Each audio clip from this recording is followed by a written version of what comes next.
Okay, I think we are ready to go. Welcome to this year's Global Economic Outlook. I'm Martin Wolf from the Financial Times. It's been my great pleasure and privilege to moderate this session for a little while, for some years, and it's been very interesting over the years how it's changed. We have a panel which, as you can see, is both immensely distinguished and quite large.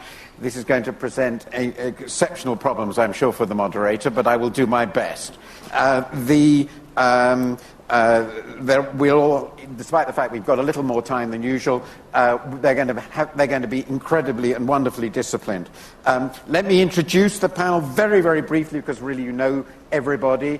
And I think I probably know everybody too. So on my left immediately is Bob Zoellick, President of the World Bank Group, and a new member of the fan club of gold, which we'll come to in a minute. Next to him is Montek Ahluwalia, who, as I've often remarked, was my first boss, and the World Bank, and is now Deputy Chairman of the Planning Commission, very close advisor of the Prime Minister. Next to him, another friend of mine, Yongding, is a very senior academic at the Chinese Academy of Social Science.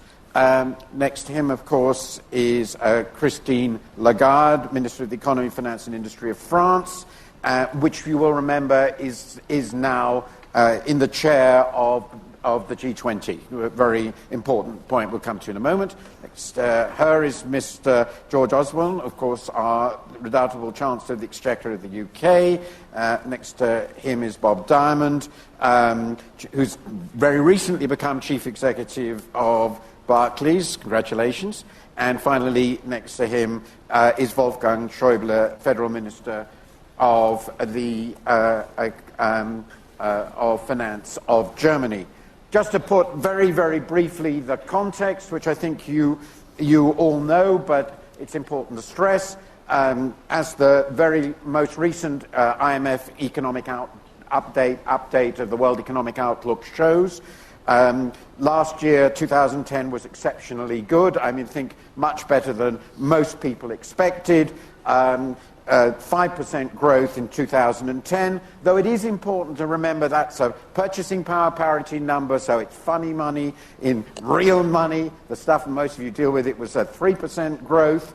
If you look at that 5% growth, it's a very divergent picture. Two-speed world economy, 3% in the advanced countries, 7.1% in the emerging countries, and in the big developed countries, 2.8% in the US, and a 1.8% in the Eurozone. Next year, the IMF suggests the growth will slow a bit to 4.4%, 2.5% in the advanced countries and 6.5% in the emerging countries, with the US at 3% and the Eurozone at 1.5%. I must say that the discussions I've heard here and participated in suggest that the general mood is significantly more optimistic than the IMF. The second big point I'd make in the introduction is this is very much a two-speed world economy. It's been a two-speed world economy really since 2000, but the crisis has emphasized this dramatically. And I just put forward a number which Ben Bernanke gave, which I think is very, very striking. Two numbers, very striking in a speech in Frankfurt last year, in which he pointed out that if you look back on what's happened to the GDP of the emerging world in aggregate and the developed world in aggregate, since the beginning of 2005, the former has grown by roughly 45%, and the advanced countries in aggregate over those 5 years have grown by 5%. So one part of the world, crisis, and the other very much sort of in aggregate, almost close to stagnation. Final points, there are some very, very big risks and challenges which everybody knows about. Is inflation a big risk or not? It's clearly a very big problem in a number of emerging countries. Second question, oil prices and commodity prices more broadly, what's going to happen to them? And obviously, events now occurring in the political sphere raise some questions in that regard. Third issues, currency wars, quote unquote, the broader issue of rebalancing. There's been a lot of shift in the global current account balances, but there's a lot of concern that this will reverse, and clearly the friction over exchange rate policy, focusing particularly between the US and China, remains very significant. The fourth big issue, fiscal tightening, fiscal consolidation. How quick should it be? What are the risks of doing it too quickly or too slowly? Unfortunately, we don't have a representative of the US government here because the US position is so divergent from the other developed countries. Still, it's a very big issue. Fifth issue, the Eurozone. Where is it going to go? Has it resolved its series of crises? There's clearly an improvement in mood now, but is this really past it? Sixth issue, how are we going to exit from this massive monetary stimulus we've had? A quite extraordinary monetary stimulus. What sort of shocks will emerge when interest rates begin to normalize? And many people expect that to begin this year. And finally, of course, there is always geopolitical risk. So I just wanted to remind you that whatever the general optimism, and there's clearly a lot now around, we have still the capacity for plenty of things to go wrong. As an economist, it would be very depressing if that weren't true. Now, so with that introduction, may I turn to you, Bob, to give your sort of brief overview of where you think we've got to and where we're going and in the world over the next year or so. Well, I think, Martin, building on what you said about the multi-speed recovery, in the emerging markets in general, we're now in a context where they've come back so strongly that I think for many of them the challenge will now be overheating, issues of inflation, potential bubbles, and ultimately the risks of boom-bust. The causes of inflation obviously are different in each economy, some of them more on the supply side, some demand side, but those will be the issues that a number of the policymakers have to focus on. In the case of the U.S., as Tim Geithner said yesterday, some reasonable growth numbers, but still big challenge on creating jobs. And of course, breaking the wave of the debt and deficit that overhangs the country. In the case of Europe, obviously the focus is on some of the issues related to sovereign debt and trying to navigate through that iceberg. And for all, I think there's also the concern of keeping one's eye on the fundamentals of growth, the structural agenda, and also how this relates to what you've written a lot about on the rebalancing side. Thank you very much. So a big and a powerful agenda for the world, and very much a hot and cold world economy still. I mean, in some parts very hot. May I turn to you, Christine Lagarde, for your perspective on where you see the situation in France and perhaps in the Eurozone? Yes, Martin, thank you. Clearly growth is picking up and has picked up for the last few quarters with acceleration at the end of 2010. I think this is true in quite a few of the member states in the Eurozone. Let me give you just 3 numbers on the Eurozone, because I keep hearing some trepidation, anxiety, and worries about the Eurozone. Let's not forget that the deficit in the Eurozone 2010, where numbers are pretty much the same between the IMF and the European Commission, is roughly 6.4%. That's the deficit relative to GDP. Concerning debt, the debt is in the range of about 84% within the Eurozone as well. And the growth will be probably between 1.6 and 1.7. So when we constantly not bash Europe, there's not much bashing actually in Davos this year, which is good. I think there's general concerns on many issues, but not bashing, which is good. But the numbers, as far as the Eurozone is concerned, are not bad relative to other numbers in other parts of the world. Having said that, growth is picking up, but it's not picking up at a very rapid speed, unlike in emerging markets, which I don't find particularly stressing, because there is currently this big catching up process that is taking place between the developed countries and the emerging, re-emerging, emerged countries, which is good. When we look at GDP per capita, then it shows us that there is still a long way to go for the adjustment to occur and for this tectonic plaque to actually settle in a more harmonized way. But it's picking up a little bit slowly for 2011. If we look at the forecasts, a little bit slower than the end of 2010. But with the massive restructuring that is taking place on an architectural point of view, which I'll be happy to expand upon later on, I think that we will restore the confidence that is needed for growth. Thank you very much. May I turn to you, Mr. Schäuble? Germany had clearly a very successful year, and at least this is the view outside, relatively strong growth. Germany's export success remains, of course, outstanding. Are we also seeing a strong pickup in domestic demand in Germany? And how do you see the issues from the point of view of Germany also in relation to the Eurozone? First of all, I would say, of course, we had a 3.6 growth in last year, but you have to have in mind that we had 4.7 minus in 2009 on behalf of the crisis 2008. Therefore, we are still behind the level of 2008. And of course, we have a chance to come over the level of 2009 and 2011, but we will be about, the forecast is about 2.2, 2.3 in Germany. I think it's rather sufficient. And a half year ago, Germany was always criticized that we would destroy growth in Germany, in Europe, and all over in the global economy by reducing our deficit. I always was against, because for Germany we are decided that reducing deficit is a precondition for sustainable growth. And as you can see, in last year we were successful, and we will go on. And I think major risk, from my view, for the forecast for global economy is that we would face the danger to get another crisis like in 2008. We had two main reasons: too less regulation, and too high deficit, and too much liquidity.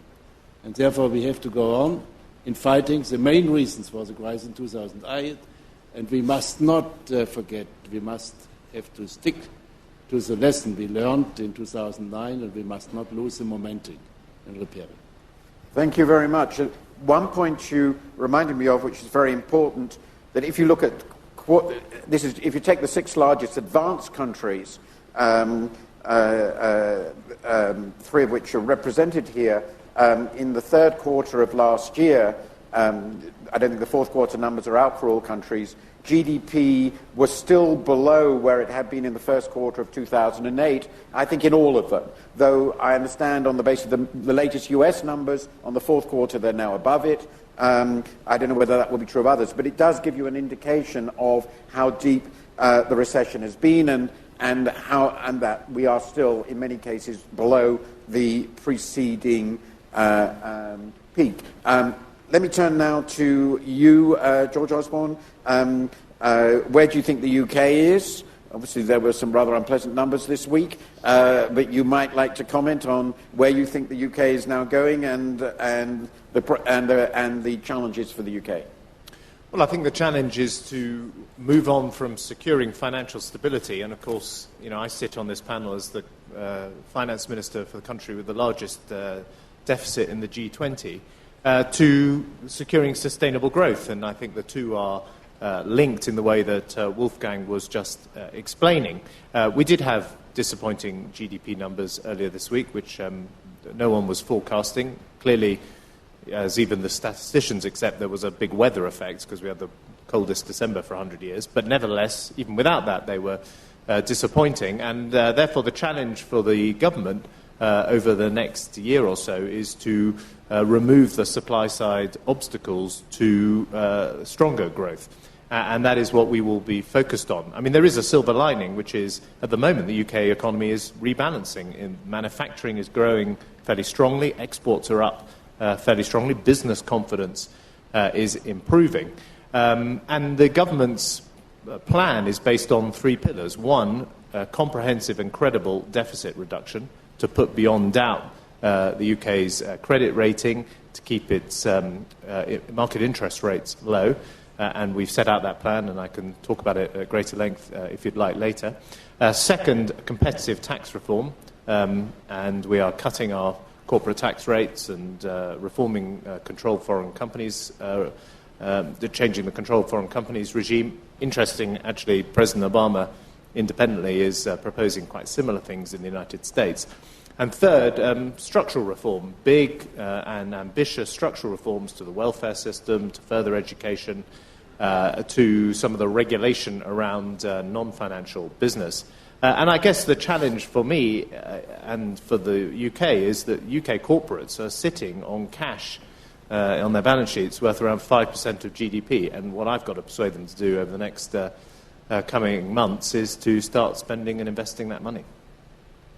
Thank you very much. We'll come back to these issues and what is clearly a strong European consensus on the balance of policy to be pursued now. I'd like to turn to you, Montek Ahluwalia. Bob Zoellick has talked about overheating, inflation risks. That seems to me relevant from what I read and understand for India. So when you hear this sort of discussion and you try to, the concerns of the Europeans, when you look at it in your own context at home, what do you think are the likely outcomes and priorities and the risks to stability? Well, I think India's experience roughly reflects what people say about emerging markets. I mean, we've had a very smart recovery from the first effects of the recession. I mean, our estimates this year, that the year that ends in March 2011, is that growth will be about 8.5%.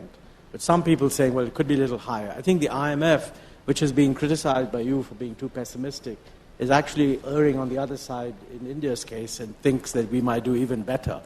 Wonderful if we do. But inflation really is a concern in India.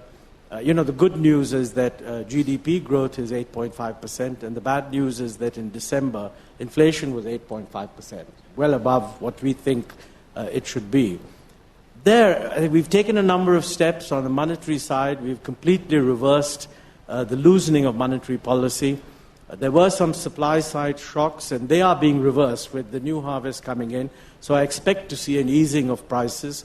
And, of course, on the fiscal side, we, like everybody else, are withdrawing the fiscal stimulus. I mean, we will know the exact numbers only at the end of February, but the finance minister has clearly signaled that he intends to continue the process of fiscal consolidation. So we expect to see a reduction in the fiscal deficit for the year 2011-2012. So I think taking all this together, India's objective remains how to maintain a robust growth rate. We are hoping to get 9% next year.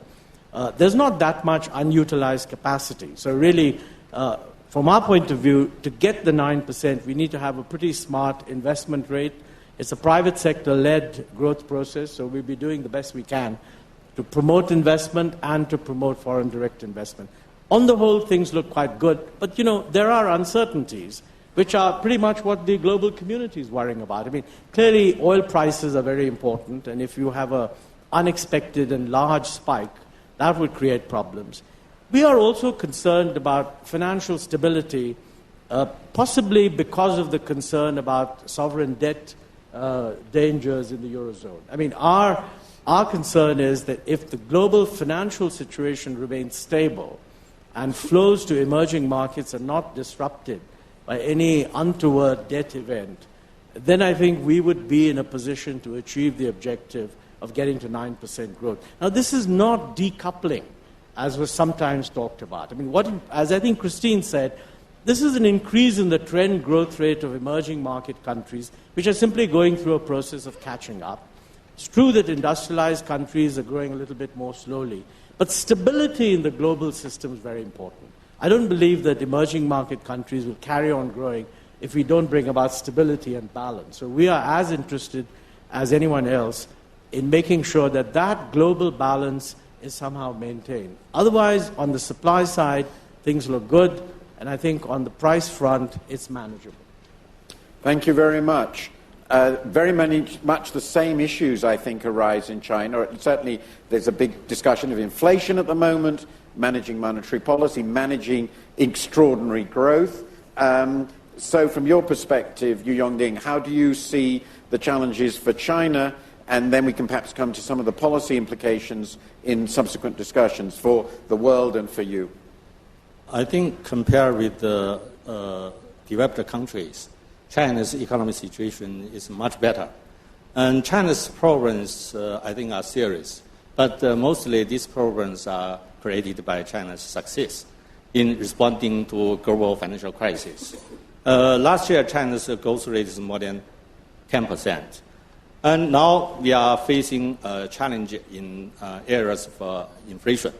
And definitely, inflation is the biggest concern so far for the Chinese economy. At the same time, we are also worried about the real estate bubble. Though the Chinese government has been quite successful in recent months to slow down the growth of housing prices, but the potential demand for houses is still tremendous. So there's a tug of war between the central government and the real estate developers and the local governments. So if government really loosen the policy, and then perhaps there will be a revival of assets bubble. But so far, so good. And I'm not too worried about the short-run prospect of the Chinese economy. Just like in 2008 in Davos, we had a debate about China's economic prospects. I said, definitely, I have no question about China's ability to achieve more than 8% growth in 2008. But actually, the situation is better. Why I'm so confident? Because China's fiscal position is extremely good. China's debt over GDP ratio, public debt, is less than 20%, 19% something. And this is gross public debt. If we're talking about the net public debt, it might be negative. So there's tremendous room for Chinese government, if something happened, to use very expansionary fiscal policy to stimulate the economy. So for the short run, I think Chinese economy is okay and will be okay. But from longer run, I have doubt about the sustainability. If China fails to really make a fundamental adjustment, over the past 30 years, China's economic growth has been tremendous. And China's growth model is characterized by two things. One is investment-driven. The second is export promotion. These two policies has been very successful. But I think this sort of a growth pattern has run out of its steam, and we have to make changes and change it faster. If we can really make fundamental changes, of course, the cost will be the slowdown of the growth. Then the growth will be better and more sustainable. I think the Chinese economy is aiming at this direction. And now we are formulating next 5-6 economic plan, but not monetary plan. It's indicative. And according to our intention, in next 5 years, China's growth rate will be lower, maybe lower than 8%. We hope China's growth will be maintained for another decade or two. Thank you very much. I think that very much sets out the agenda and, of course, brings out very clearly the extraordinary success of these two giant countries and the way this is reshaping the world. And I think it's very helpful for you to remind us, because I was one of the skeptics, so I'm very happy to admit this, that back in the 2008, many people were skeptical about the ability of China to achieve its targets, and it did, and that's pretty important to remember. May I finally turn to you, Bob Diamond. Is your opportunity to respond to these very distinguished policymakers. How does it look from the point of view of the financial sector? And we're going to talk a bit later, I think, about where the financial sector itself is. But from the point of view of the financial sector, how does the world economy look? How cheerful you are, and what do you want the policymakers to do to make it better? Thank you, Martin. We did have a lot of time, the bank and insurance company CEOs, to discuss our perspective over the last few days. And I think what the Chancellor said resonates very much with our feeling. And it begins with jobs and economic growth. And jobs is really the single biggest key.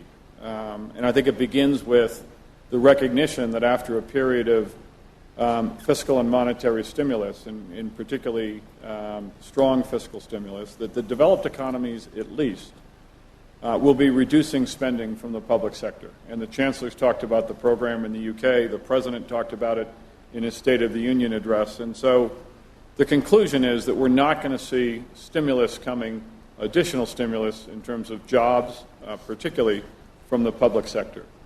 So it's time to really move the mantle of growth, to shift the mantle of growth from the public sector to the private sector. There's $8 trillion, not just on the balance sheets of corporates. I think the numbers in the U.S. and the UK combined are $3 to $4 trillion in cash sitting on the balance sheets of a very healthy corporate sector. So if we can get the confidence to get the banks and the companies, the private companies, working together to drive jobs and drive economic growth, we can get pretty optimistic. And I think most recently in the U.S., for example, where they've had very, very stubborn unemployment, I think it's currently at 9.4%. The consumer confidence reports have looked better as Dodd-Frank has been resolved, and there's a line drawn under that. Business confidence is returning post the difficult elections and more of a bipartisan attitude and a strong State of the Union address. And our feeling is if we can keep up that kind of confidence and momentum in the U.S., that the unemployment rate when we sit here next year will be 8.5% or lower, not 9.5%. I think it's pretty clear then from this first round that sort of general perspective of cautious optimism with large challenges is very much shared by everybody here. Before I move on to the G20 agenda, there's one issue that has been much discussed which may go now, and I'd perhaps like to start with you, Montek, if I may. And I will come to a number of the others. But it's specifically what is the global consequences of the sorts of monetary policies that have been pursued in the developed world. There's been you talked about your domestic stresses. There's been a lot of concern, and I know China as well, and other emerging countries, the difficulty of managing what they see as the global consequences of these super easy monetary policies, which I suppose if fiscal retrenchment continues are quite likely to last for some time. Is that, I mean, you focus on domestic concerns in India. Are these international factors of importance to you? And what would you like to say to the developed countries about that? Well, I think this is a good example of where, decoupling is a wrong thing to say, because we're not decoupled. What happens in the global economy affects us. So as far as excessive easing of monetary policy is concerned, I mean, one side of that reflects the policy choices emerging from the effort to rebalance. We don't know whether there are different ways of achieving that rebalancing which would reduce the strain on monetary policy, and that's something which in the G20 process is being discussed. But given the fact that there is a huge amount of liquidity sloshing around, I mean, I can't speak for other developing countries, but we are certainly concerned that we don't want to be swamped by short-term flows that will be highly volatile. Now, as it happens, we're currently running a current account deficit. So from that point of view, India is actually contributing what little it can to generating demand. But we need to finance that deficit with long-term flows.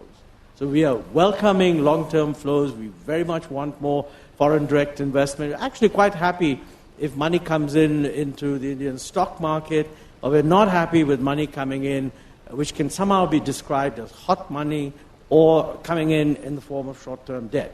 Now, we do have some capital controls. Parts of the capital account are completely open. Some is restricted. And I think developing countries would, in fact, use the flexibility that the present system gives them to make sure that they don't get swamped by flows beyond their ability to cope with them. And that you are seeing that around the world. Different countries are doing it different ways. There's no global agreement or rules of the game here, which actually gives countries flexibility. But certainly excessive, to the extent to which the liquidity is the result of an unsatisfactory overall balancing picture, it's having some collateral damage effects. I don't think it's affecting India at the moment. because as far as we're concerned, we're not at the moment seeing too large an inflow. There is some weakening in the last few months of foreign direct investment flows. We think that's a time lag effect because at the height of the crisis in 2008, 2009, a lot of foreign direct investment decisions must have been postponed. And you're seeing that in the year 2010 with a slower inflow. But otherwise, India remains an attractive destination for foreign investment. We expect that to pick up. Can I just follow that before I turn to the G20, may I address this question to you, Yongding? This, I know, is a very big issue for China. If I remember correctly, China's foreign currency reserves have risen by about 800 billion just over the last 2 years. The flexibility has restarted, but there's been a slow appreciation. I know there's pressure for faster appreciation. Now, you talked about inflation concerns. Is one solution to this set of problems for China to accelerate appreciation? And what do you want the rest of the world's monetary policy to be? I mean, how big an issue is that? Firstly, I should say that I'm speaking on behalf of myself. Okay. Understood. Understood. Okay. And I think China share to a certain extent India's worry as a developing country, but there's a fundamental difference between China and India. India is a borrower, China is a creditor. So China should see the world from two positions. One is exporter, another is a creditor. Of course, as exporter, we wish U.S. can use expansionary fiscal policy, monetary policy, so that the United States can get a very high growth rate, so that we can export more. But the trouble is that China is a creditor. So if something wrong with the United States in their budget deficit, with the increasing public debt over GDP ratio, we have doubt about the ability of the United States to repay China's money. I think this is a very big worry. So from this perspective, I argue that China should allow RMB to be more flexible, because if we continue to run twin surplus, this is very important. China not only run current account surplus, but also run capital account surplus. Last year, China's current account surplus is $180 billion, and capital account surplus is $100 billion. So this trade surplus mostly resulted in accumulation for exchange reserves. On the one hand, worry about whether China's reserves value will evaporate. Actually, it has been evaporating all the time. On the other hand, we still continue to run current account surplus and to buy treasuries. This is not very rational. So this perhaps is the opportunity for China to allow RMB to be more flexible. Because if we don't want to buy more treasuries, then we have to, People's Bank China has to reduce or stop intervention in foreign exchange market. By doing so, very naturally, RMB will be appreciated. So I think this is a new argument for appreciation. So to allow RMB to be more flexible, to allow RMB to appreciate. You need to go back from the mic a little. You're a little too close to the mic. That's all right. Okay. Go ahead. This is not only in the interest of the United States, but also in China. The only question is the pace, how fast it should be. This is a more difficult question. That leads, I think, very, very naturally and properly to the G20 agenda.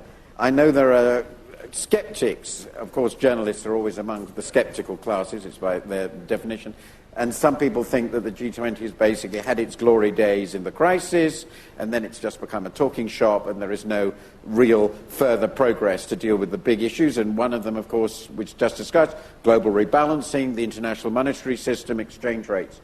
France clearly has the agenda in front of it, quite an ambitious agenda. Could you set out what you want to achieve this year, what you think of as the priorities in terms of animating forward movement in the G20 on these big global issues?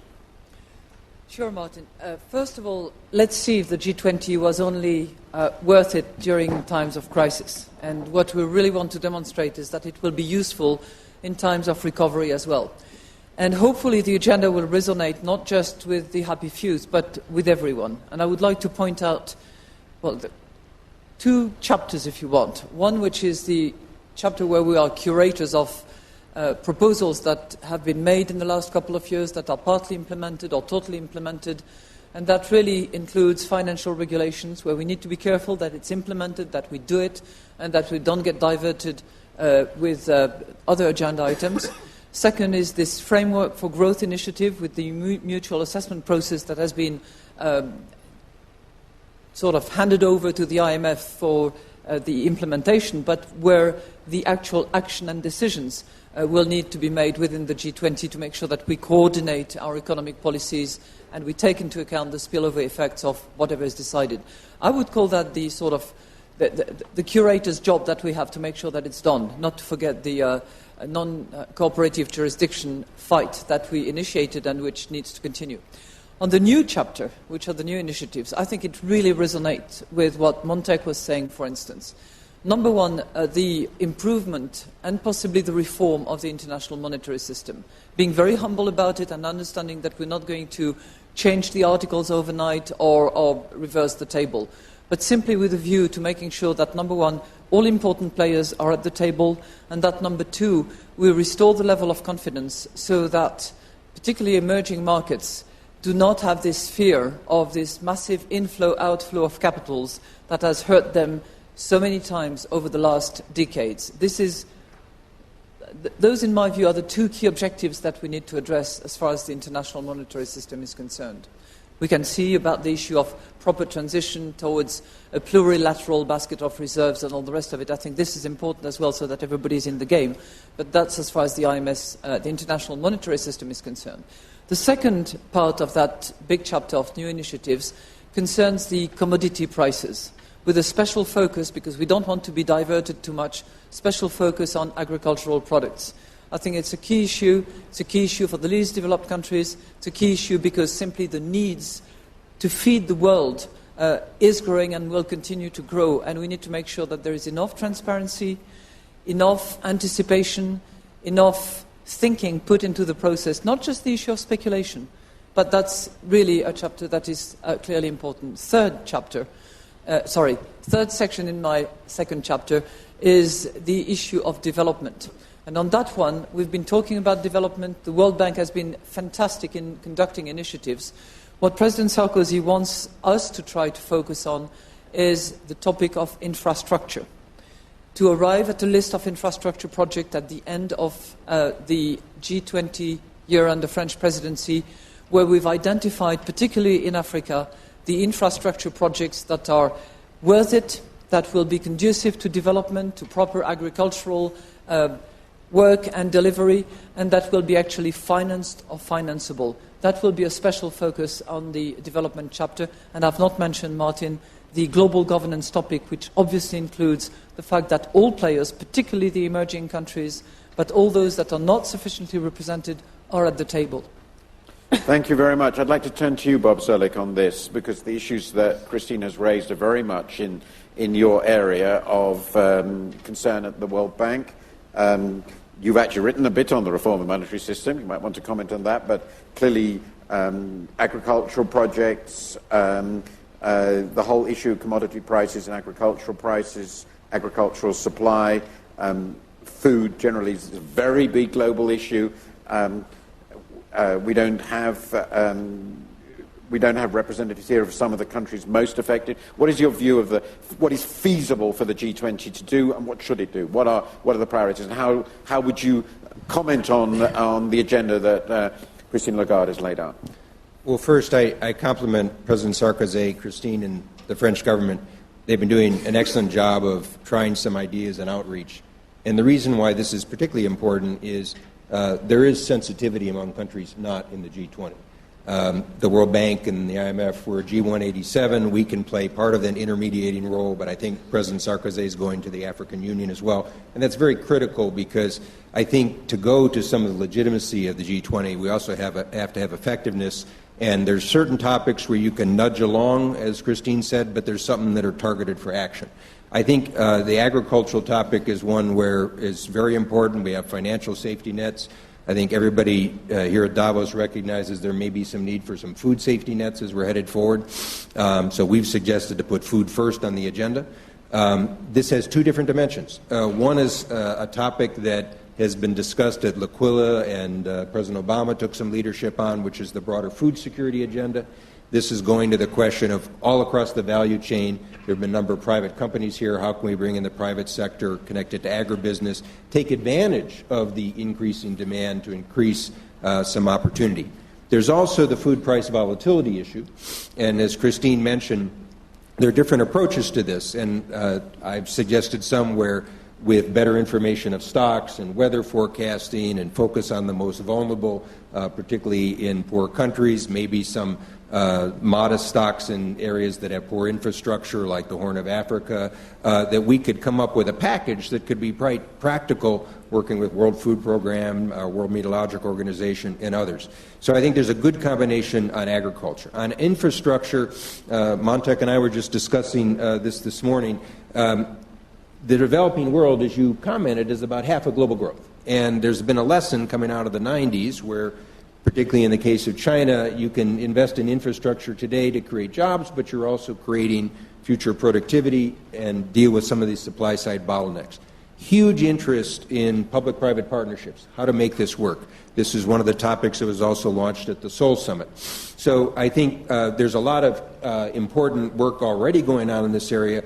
I frankly agree with the French suggestion that we try to focus on connecting this to sub-regional integration in sub-Saharan Africa. We've got some good projects in energy, transport, communications that could help break the barriers down of some of these smaller economies, working with the African Union and others.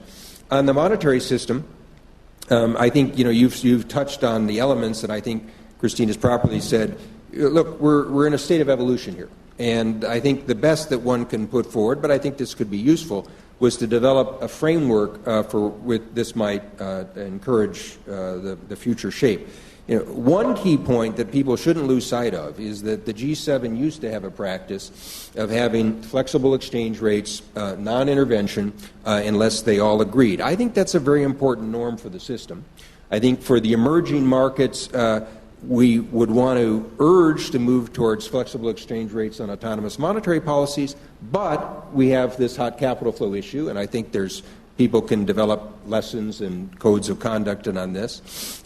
Clearly, as Professor Dr. Yu mentioned, you've got the issue of China, so some people are talking about, can you use the SDR not as a new international currency, but as a form for trying to encourage China to move more quickly towards internationalization and open capital account.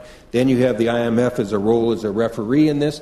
And an important issue, you've got a provision in the WTO, GATT Article 15, that reflects the linkage of trade and exchange rates. So maybe there's an aspect of that. So these are the types of topics that I think you could move the process forward, not necessarily to a Bretton Woods 3, it's an evolutionary process, but these could be very productive results.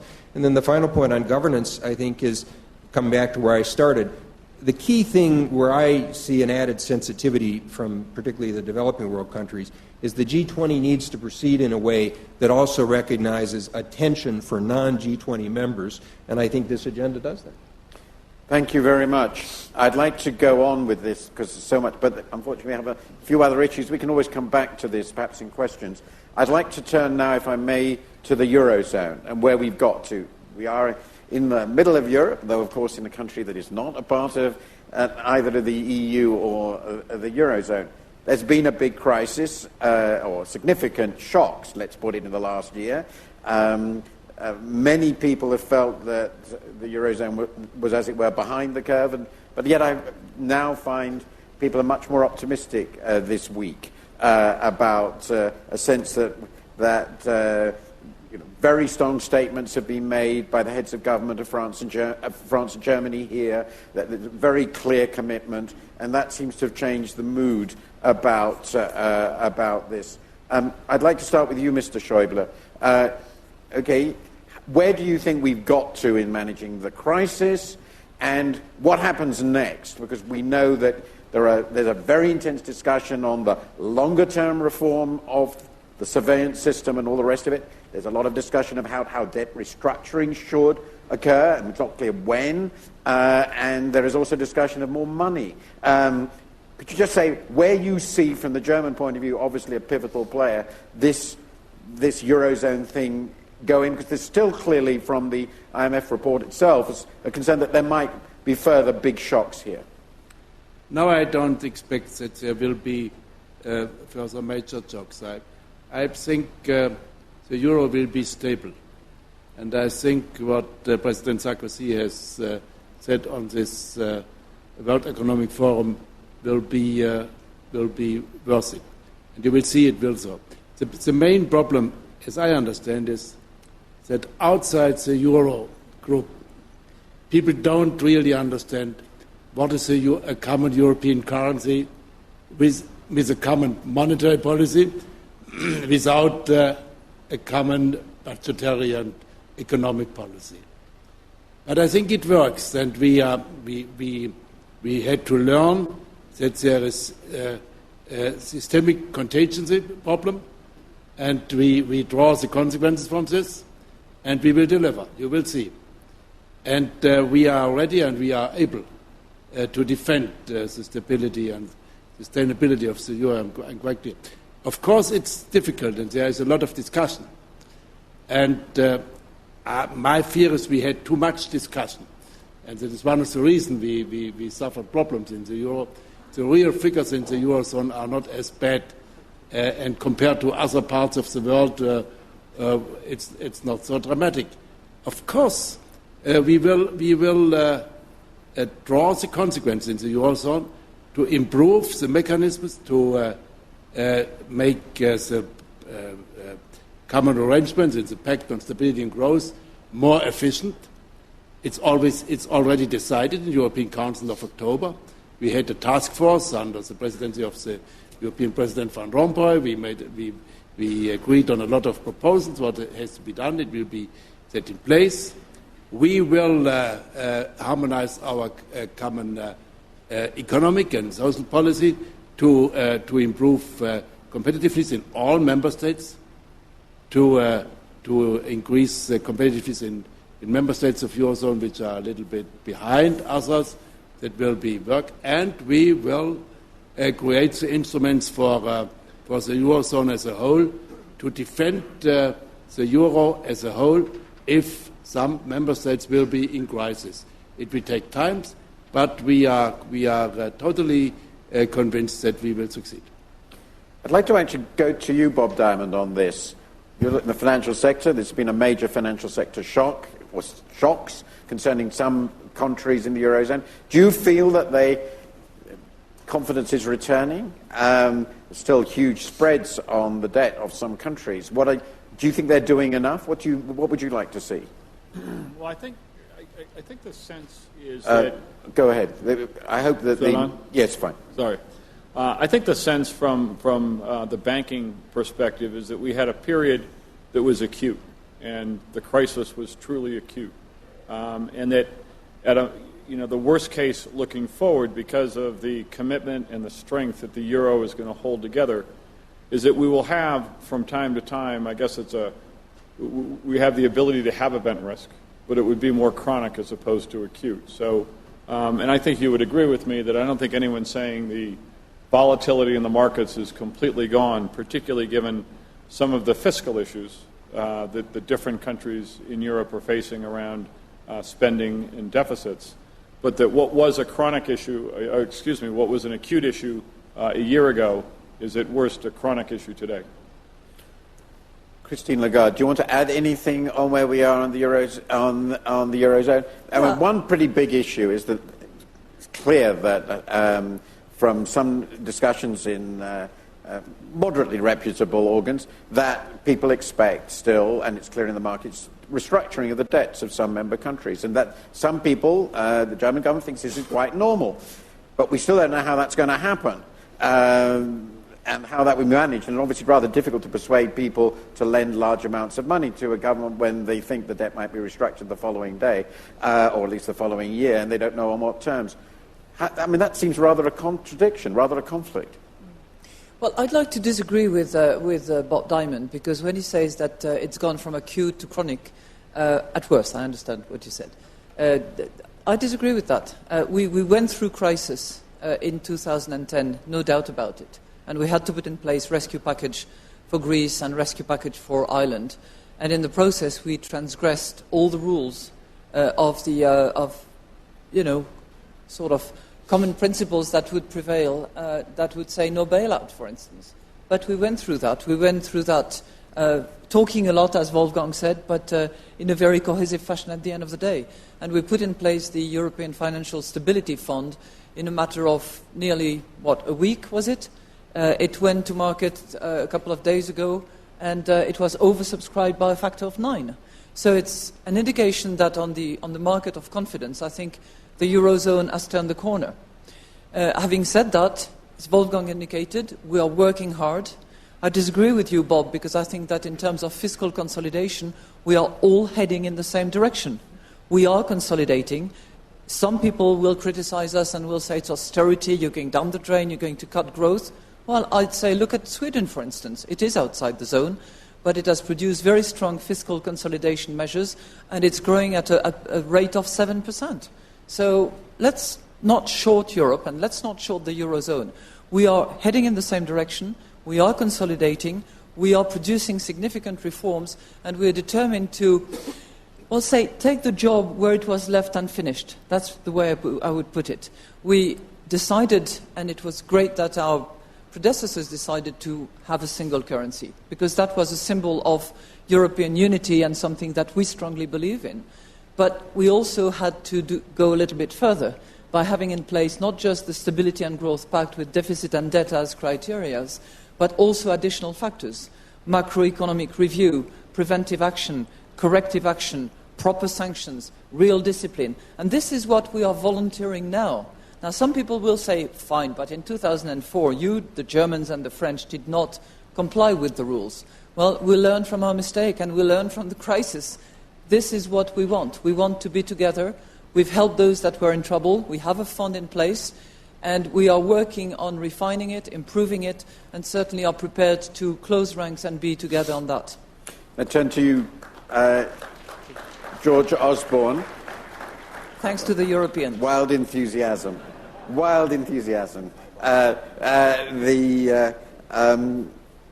are a member of our country is a member of the European Union, not of the Eurozone. We contributed to packages, support. Are you looking at it, as it were, an outsider and an insider? Are you happy with what has been done? Is it enough to restore confidence? You don't yet see it in the markets.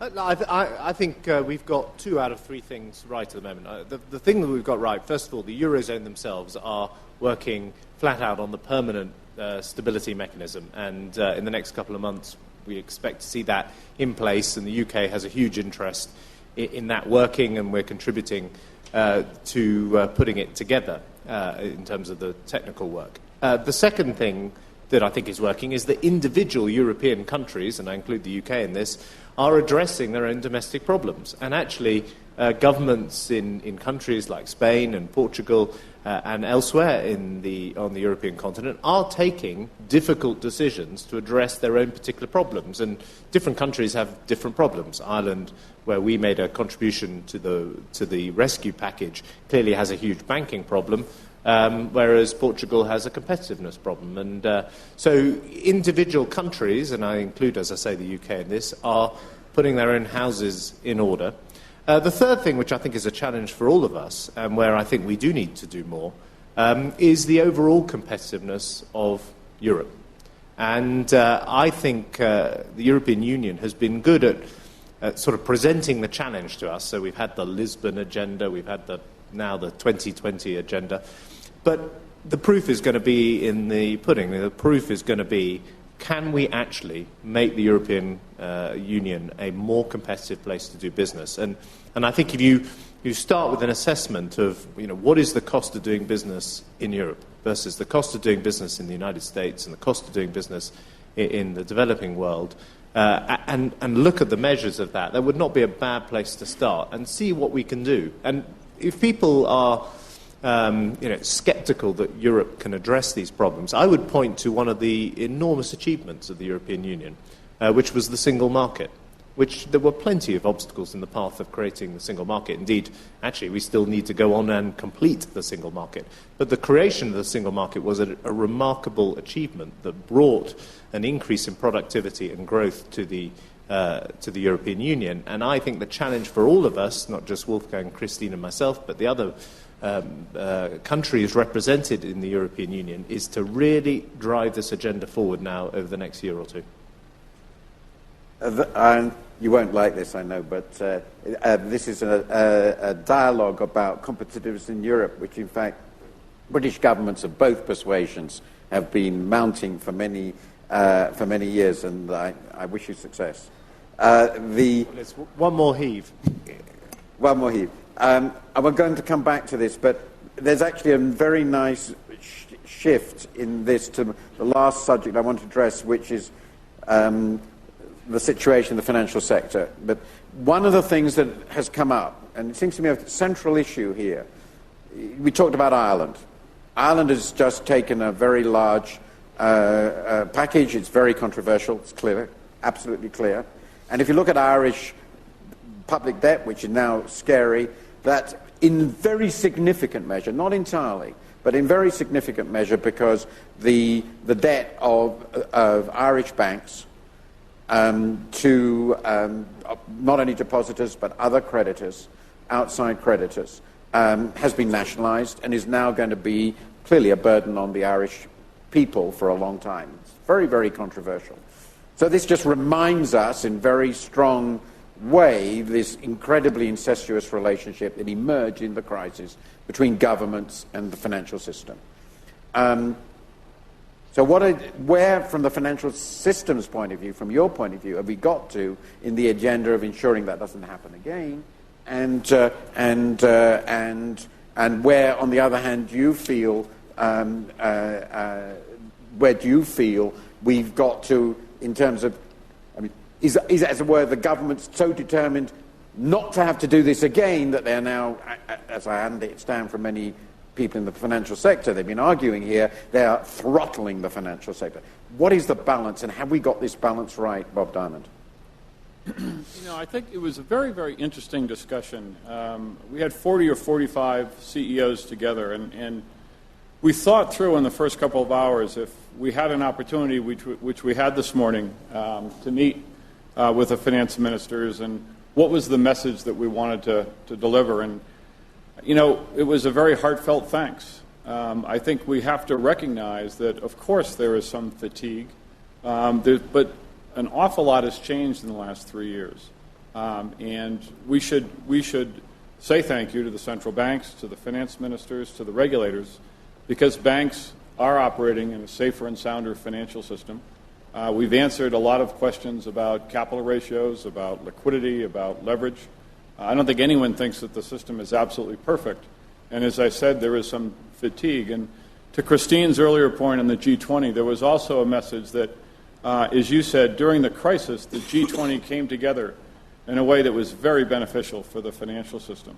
And there is some worry that as the crisis recedes and we're back to business as usual, if I can say it that way, that there's a very strong wish on the part of the banks and the insurance companies that the positives of the G20 integration and how well it's worked together to create a balanced set of proposals and rules and regulations also ensues. And I think finally the message, Martin, was I think the banks and the insurance companies definitely want to play a role in helping the major economies create jobs and create economic growth. So those were the messages that came out. I think it was a very constructive meeting and a meeting where we recognize that a lot has changed and that the system today, while not perfect, is certainly safer and sounder. So if we had another significant set of difficulties in some institutions, which is obviously something that in the history of banking has happened, could we actually manage them, in your view, without another round of public rescues? Well, I think there's two answers to that. One is the difference between the strength of the individual institutions and the risks to the system. Yeah. Right. And I think we have to balance both of those. And I think there's a level at which you can focus on the individual institutions when the focus should be more on the system. And that led into a pretty good discussion, again, in the meeting this morning, the combined meeting, about too big to fail, resolution and recovery, and what would happen. And the situation is very, very clear. We have clients, governments, corporates, pension funds, who have very complex needs financially. So we need large banks that can operate across border. So we have to be able to wind them down if a problem ensues. And I don't think there's a sense, either with the regulators or the banks, that today that could be done over a weekend. But I think there's a lot of very positive work going on. I know we're working closely with the FSA on resolution and recovery, on structures for contingent capital securities, on bail-ins. And we do believe that the way that we run larger financial institutions can be done in a way that's consistent with resolution and recovery. And so while I don't think that is final, and I think, Chancellor, you'd say that's probably 6 to 18 months of work, again, through the G20, through the SFB, where Mario Draghi has been very, very constructive, we do believe we can get there. George Osborne, if I may ask you and ask others to respond. There certainly have been some complaints that have appeared in the paper from some people here that governments are over-regulating, that there are dangers associated with that, growth may be throttled, and you, as you pointed out, and other governments, you're contracting demand for the public sector, so you really want the private sector to motor. Are you giving them mixed messages, or are you getting it about right? Well, I think, when you face the biggest banking crisis for 80 years, fixing the system was never going to be something that took place overnight. I think a number of components are in place. I think the Basel III agreement is a good one, and actually achieved remarkably quickly. I mean, given it took, I think, a decade to agree Basel II, the fact that it took about 12 to 18 months to get to Basel III was good. We now need to see all the countries sign up to it and implement it, and the Europeans need to, including Britain, needs to put it into European law. The Americans need to implement it as well. I think individual countries are looking at their own systems of regulation. We're changing the way we regulate banks in Britain, getting rid of the FSA and putting the Bank of England in charge, and looking at the issue, which is particular of interest to the UK because we have such a large banking system relative to our GDP, of the so-called too big to fail. And I appointed you, Martin, to the commission that's looking at this. So you're the one who's got to give me the answers to that. And then, don't worry, coming soon. I'm sure you'll be very certain about your views. But you can't have doubted that. Why else would you have appointed me? And as this week you've demonstrated, you're completely independent as well. The third thing I'd say is, and this is very difficult because there is very understandable anger in the political system and with public opinion, not just in Britain, but with what happened. And the British government is trying to reach a new settlement with the UK banks, where they lend more into the economy, where they contribute more taxes, where the bonuses are smaller than last year, and they make a greater contribution to society. And at the same time, the UK government makes it explicit that it wants the UK to be the undisputed European home of wholesale finance and a great global centre of finance. Now, we're working on that. We haven't actually discussed it here at Davos, but we've been working on it back in Britain. And I hope we can reach that settlement. I mean, we'll only do it if it's a good deal, and I'm sure that applies to both sides of the discussion. But I think it would be a good thing if we can achieve it, and that's what we're working on at the moment. Bob Sulik, what's your perspective on the regulatory agenda, and give others a chance to respond very briefly before we go to the floor? I'd like to add Are they making a big mess of it? Well, I'd like to add a slightly different note, and that is from the scars of experience with the U.S. farm credit system, S&L industry, commercial banks, beware of unintended consequences.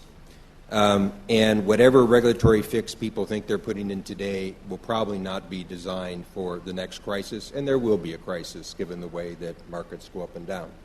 So one other aspect that I've suggested in the G20 agenda is to do a review and feedback loop of these new Basel requirements. And just to give you one very clear example, trade finance. And we had this discussion with the Basel people. They have assigned a capital requirement for trade finance that is way out of sync with the duration of those loans, and frankly, they're just blanketly assuming that all these developing countries' banks are weak. And so if you talk to, say, Standard Chartered, the difference in terms of capital allocation on their risk model versus what comes out of Basel is the widest range of anything of their asset portfolio. So Pascal Lamy and I have tried to bring to the attention of the people in Basel that there are going to be big consequences of this, and when we brought it to the attention, they said, oh yes, well we assumed everything was 1 year maturity, which trade finance is not 1 year maturity. So there will be a lot of these. That's just one of them. We can offset that one. But I think whatever is done, build in feedback loops, because you're going to have to learn as you go. Montek, Ahluwalia. Yeah, Martin, just one point, and that is, this whole issue of whether regulation will throttle credit. I think one aspect of it, looking at it from the point of view of developing countries, I think a lot of what was called financial innovation was directed at trying to present in the industrialized financial markets instruments that were supposed to be very low risk and yet get a good return. And frankly, the real returns are in developing countries, and of course there's a little bit more risk. So in one sense, I would say that some of the financial innovation that we now discredit actually prevented enough flows from going for high returns with the risks that are actually associated with them by pretending that there were a lot of high return, low risk instruments. So, if there's some regulation of this sort of financial innovation, I would hope that what it will do is to redirect finance, that if you really want high returns, there's a lot of high returns. If the developing countries are growing at 6.5%, India is growing at 8.5%, China is doing a little better than that right now, may slow down. I mean, really, that's where capital should be going, and we on our part ought to be trying to reduce the real risks associated with that. I think we'll be helped in doing that if too much financial innovation isn't producing competitive instruments, which we know ex post were actually enormously high risk. And I don't know whether that's taken into account. From the developing country point of view, we have a huge advantage because a new consensus on how to run a sensible financial system is emerging well before we are anywhere near sufficiently globally integrated. So in some sense, we can watch all this evolve. We still have to actually liberalize our own rules, but we're going to be able to do it and be better positioned if you have a better disciplined, better regulated financial system internally. And I think that you shouldn't push it too much. I mean, some of the skepticism about the G20 misses the fact that major institutional changes are taking place with a lot of the major developing countries around the table. And actually, even if they're not driving the change at the moment, the very fact that they're there gives a greater sense of ownership and ultimately will lead to a better evolution of an institutional framework where there's a real consensus, obviously with country deviation. I should add that we're looking forward to the French presidency of the G20. This is going to be the first normal G20 which is going to meet after 1 year. I mean, every G20 earlier has met every 6 months. Right. And that creates too much of a pressure of what are we going to do for our next miracle.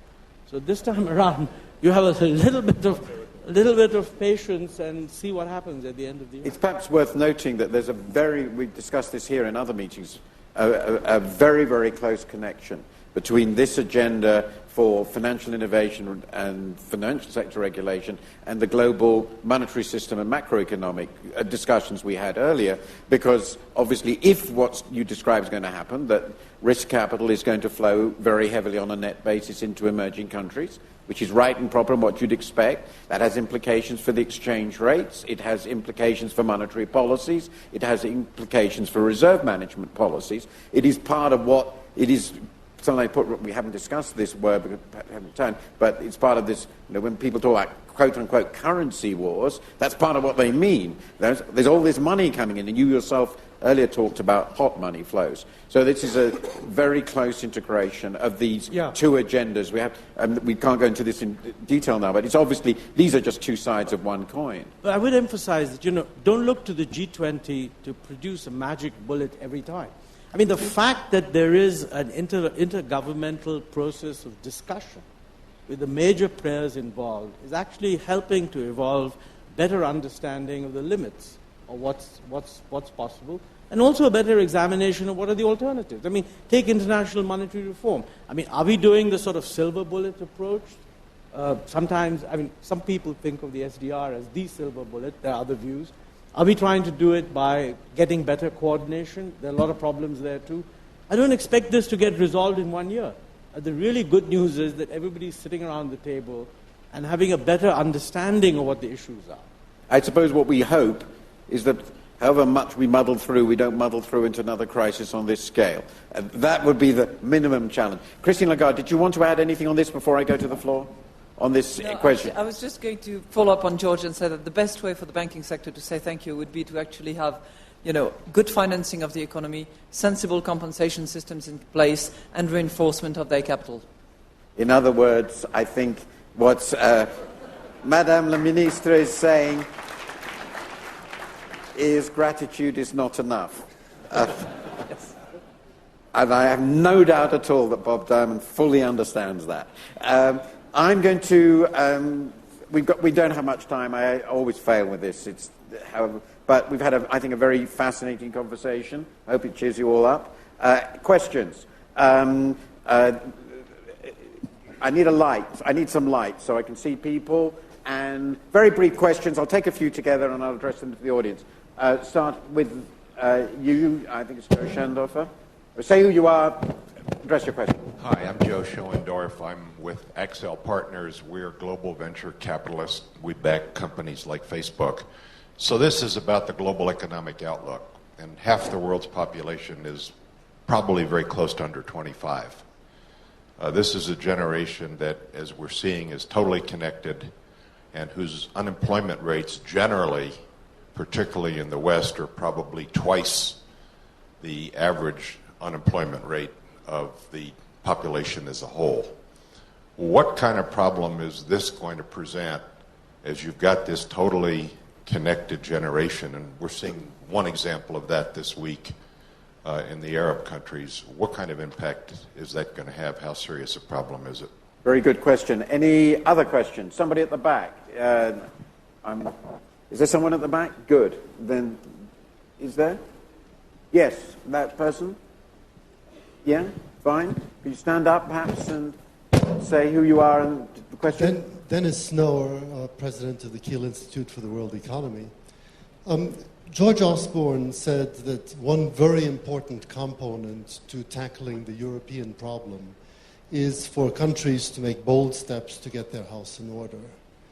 Why doesn't every country that wants access to the rescue package in Europe formulate its own fiscal rule and then establish a commission that implements this rule by simply telling the government what its deficits and surpluses should be in order for this rule to be fulfilled? Okay. I'll take one more question and then address this. Yes, this person there, that's fine. Marwan Shakar, GMKS Finance. Bob Zoellick wrote an editorial in the FT about gold standard. I wonder what the other ministers think about it. Okay, that's enough. No more gold bugs, please. Okay, first question. I think a very deep question. Youth unemployment around the world. Connected youth, as we can see, even in poor countries. What sort of problems does that create for the economy and politics? Perhaps I should start with you, Bob Zoellick, on that.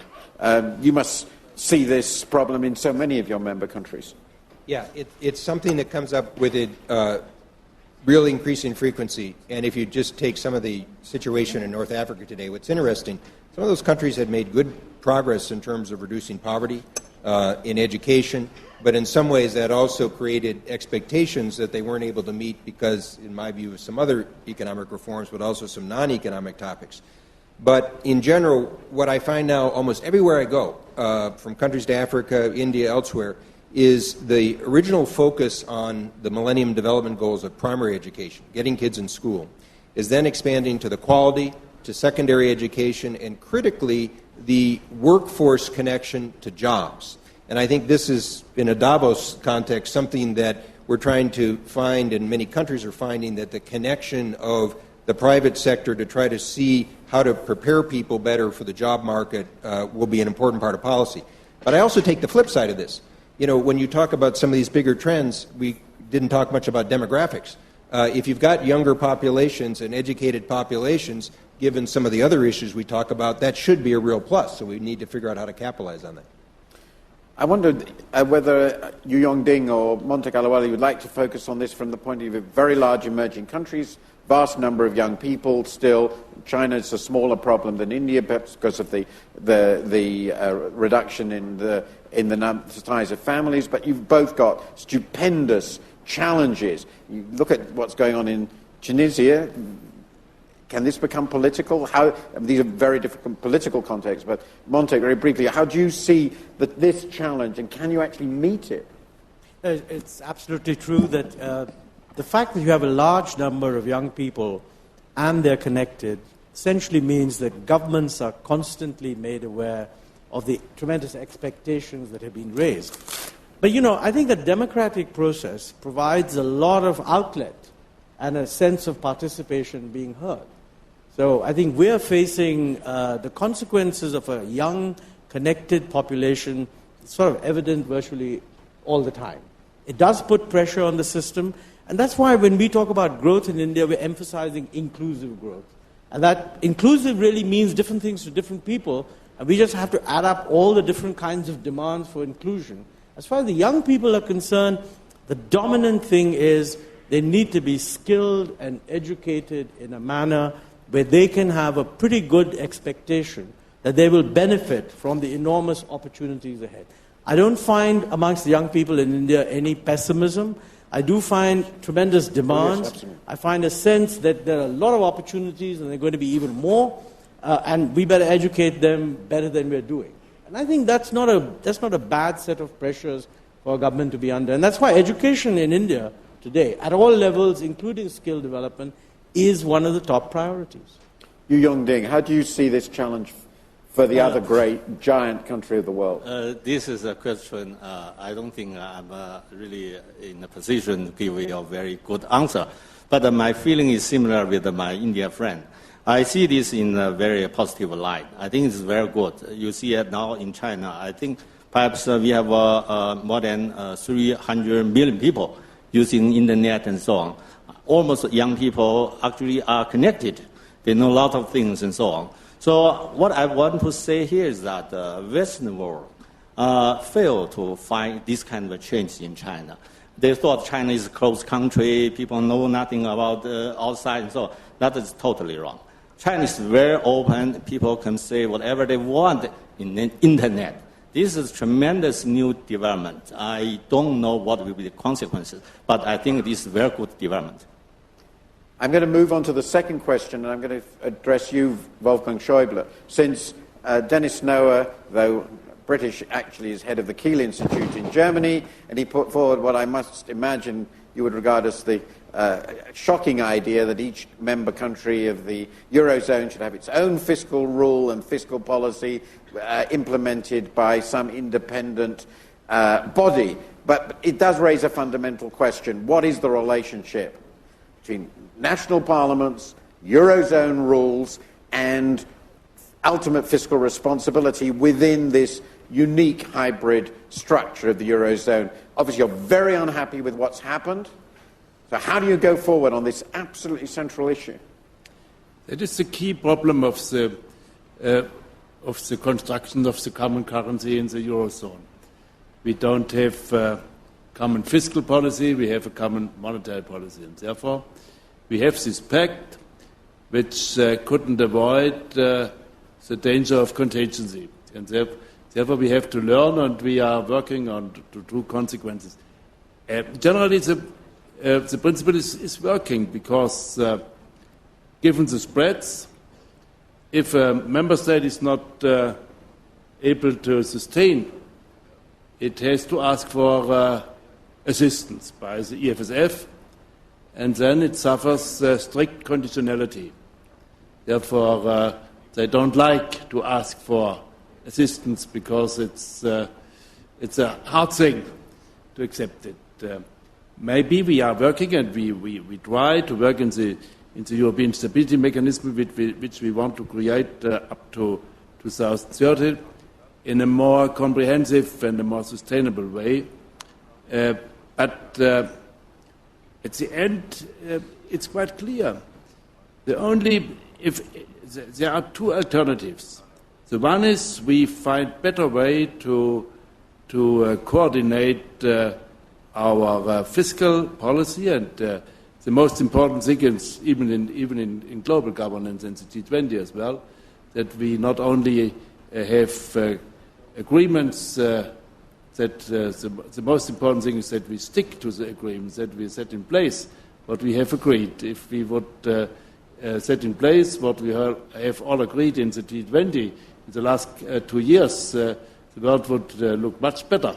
There's a lot of things to do, and it's the same in the Eurozone. But I think what we learned in this last year is that we have to draw clear consequences to convince markets in the world that the construction of this European currency will be convincing and will be sustainable.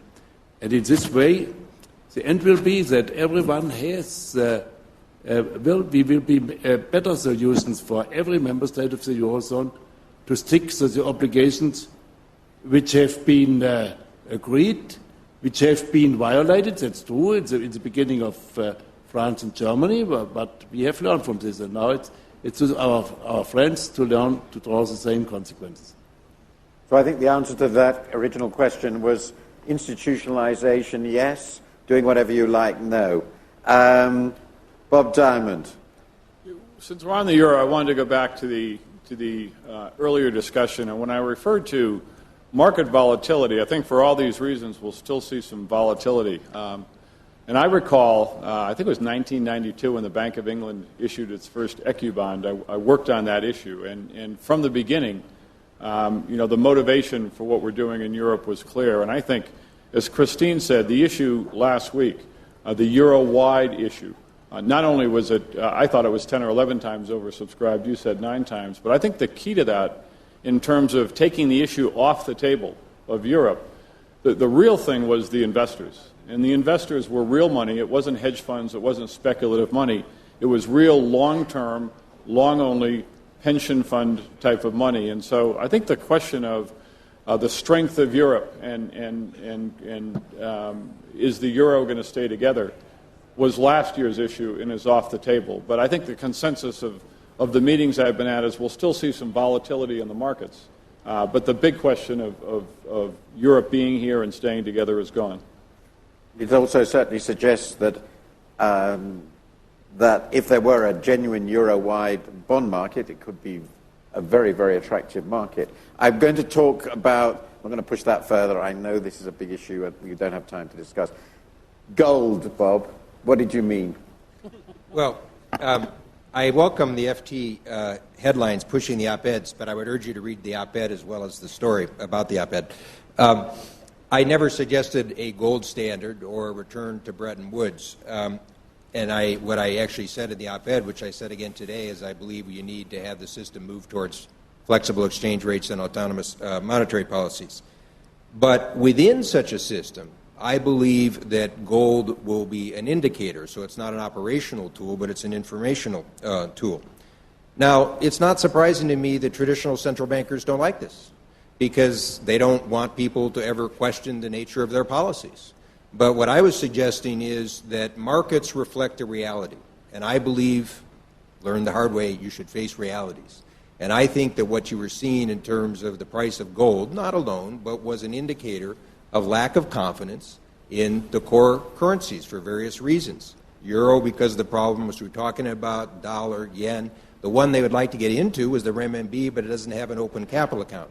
So where I would fit this within what I just said again today, which I actually wrote a couple of months ago, is that if you have the IMF play this referee role and look at indicators to try to see how the different policies are relating, I believe that gold as well as other commodities should be one of those indicators. That's not a gold standard.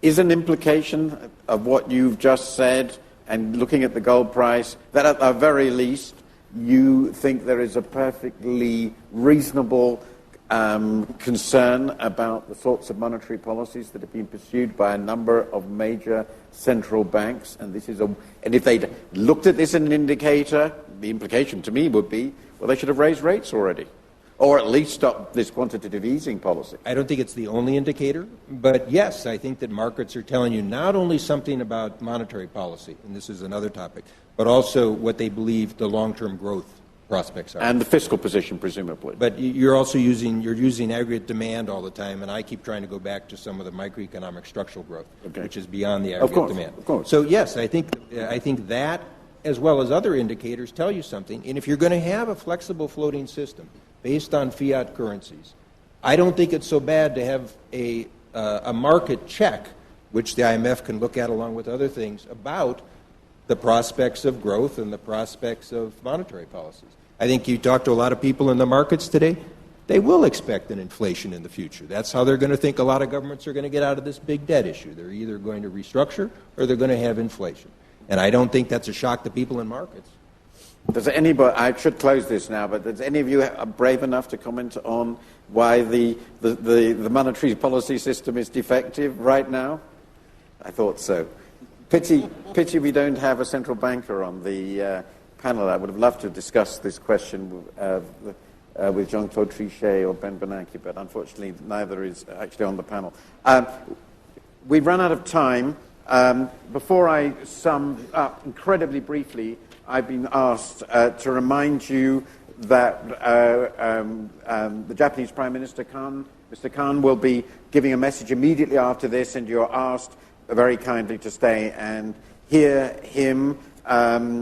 We haven't had anybody from Japan here on the panel, so it's an opportunity to find out what this very important country actually thinks. I just make 4 points. As usual, I have failed to shake the policymakers from their confidence that they're in control and everything's going to be fine. At the moment, we are definitely in a post-crisis mode in Davos, or as I like to think of it, as a pre-crisis mode in Davos. Confidence is very substantial, but fortunately there are enough worries out there that maybe confidence won't become excessive over the next year. It's very much my view that maybe we can get through the next year. There's a very strong sense of that on this panel. But of course there's been a long list of risks mentioned, including by members of the audience, youth unemployment as well. Unemployment is an issue I didn't address at the beginning. A long list of very, very large issues out there. It's number one. But the general perspective is we got through this crisis. Thank you, as Mr. Diamond said. Second, there was particularly striking confidence, I must say, to me quite astonishing, but nonetheless striking confidence that the political commitment to the euro system is such that though a lot of the things that are going to happen are completely obscure on many of the issues we raise, that this system is going to survive. And that I think it is important to stress that this is ultimately a political structure, and the political heads of government that are relevant have clearly committed themselves to this, and I think you've been warned on that. Third issue, we have added to already a very substantial G20 agenda on monetary policy, financial regulation, international monetary system, a number of very important issues which Christine Lagarde has laid out. Montek Ahluwalia is very happy there's only one meeting, but it's going to be a very busy meeting. This is perfectly clear.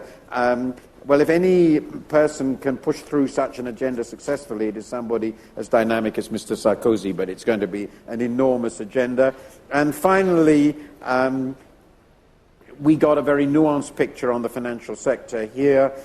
Gratitude, not too much complaint about over-regulation, though we've heard a lot of that. I have to say I did attend one meeting in which one senior banker expressed very strong positive confidence about the future, both of the financial sector, about lending, about financial sector and lending, and that was the single most frightening moment I heard in the conference.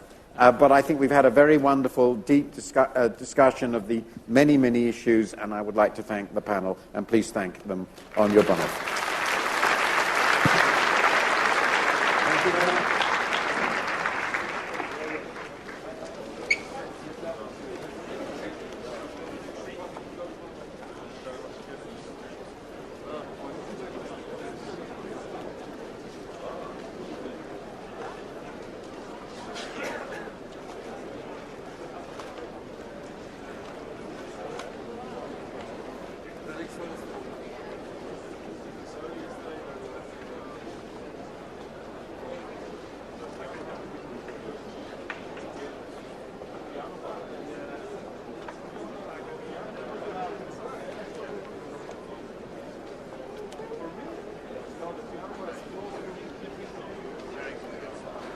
Yeah.